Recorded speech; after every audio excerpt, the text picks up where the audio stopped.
Greetings and salutations, everyone. This will be my review of The Walking Dead Season 9, Episode 1, titled A New Beginning. This will probably be more of a rant than anything else, so hold on to your butts.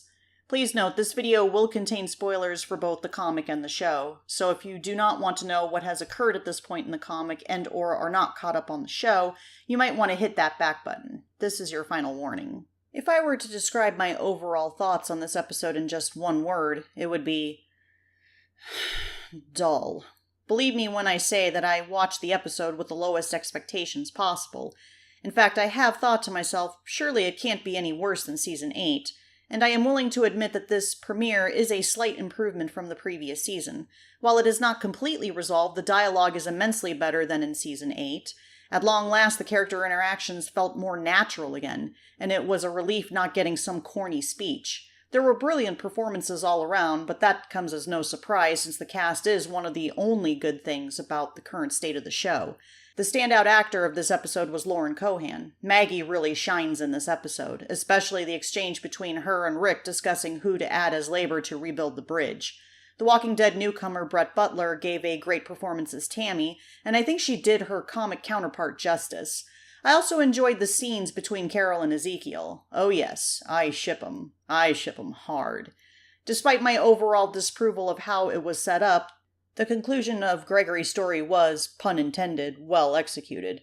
We will be getting to the causes of my disappointment soon enough. Now, to lay out what I consider the flaws in this episode. You didn't think this review was going to be completely glowing, did you? Well, my apologies if I disappointed. I am well aware that this might be a minuscule and petty complaint, but nothing of substance occurs in the entire first half of the episode. I did not feel any tension and did not fear for any of the characters' lives during their supply expedition. Ezekiel's perilous situation was a totally unnecessary addition and only increased my frustration with this show. I understand there needs to be tension every once in a while, but when the writers are constantly throwing major characters into jeopardy out of nowhere, the quote-unquote suspense ceases to be engaging and becomes merely dull.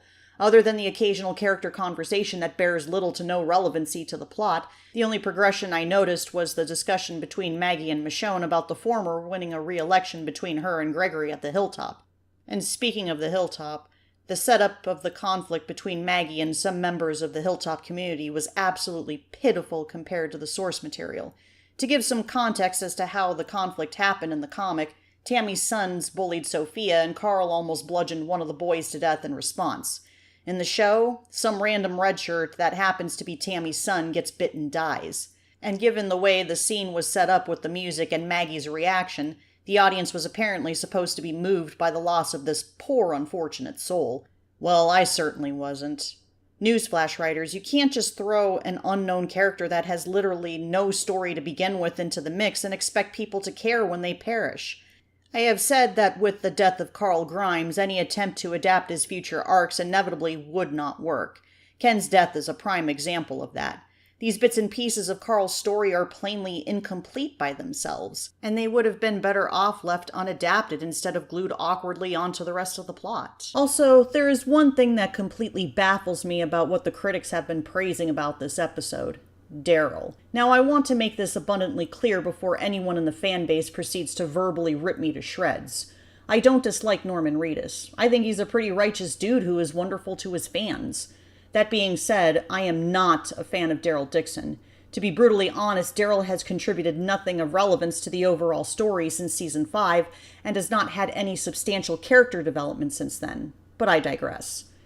While it was nice hearing Daryl say actual words instead of the usual grunting, he is not a natural leader. I don't know who in their right mind could think it was a great idea to make this his story arc. Which leads me to another major grievance I have with the writing on this show, and that is the storylines being given to Daryl. For those of you who are not aware, in the comic it was Dwight who took over as the leader of the Sanctuary after Negan was defeated.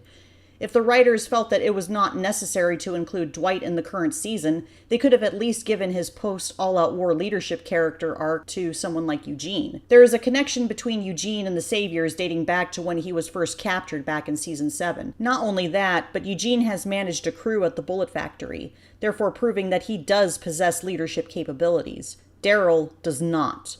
His strength lies in being totally committed and able to deliver on whatever plan Rick puts in place. Also, with the exception of Dwight, the writers have not established a firm connection between Daryl and the Saviors, and here is the core of my frustration.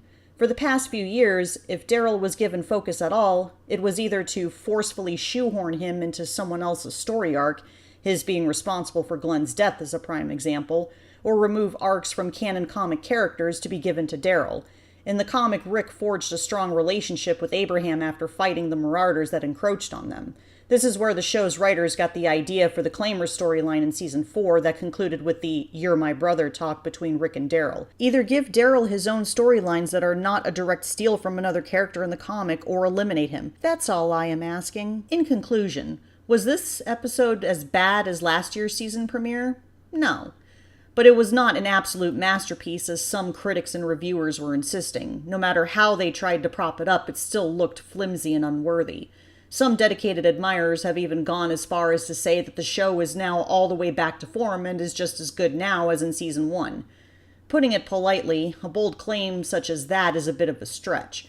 Actually, it's more than just a stretch. It is utterly preposterous to even compare the current season with the beginning of the series on the basis of one episode. To be fair, I will acknowledge that it is still too early in the season to write off the show completely. Based on what I've seen of the promos, I will fully admit that episode 2 looks far more promising. I just hope that the snippets we've seen so far aren't the only good bits the show has to offer anymore. I hate it when they waste all the best material in the trailers. Well, time will tell. That's it for now. If you have any thoughts of your own that you would like to share, drop them in the comments below. And thanks for watching. Until next time, this is Lindsay, signing off.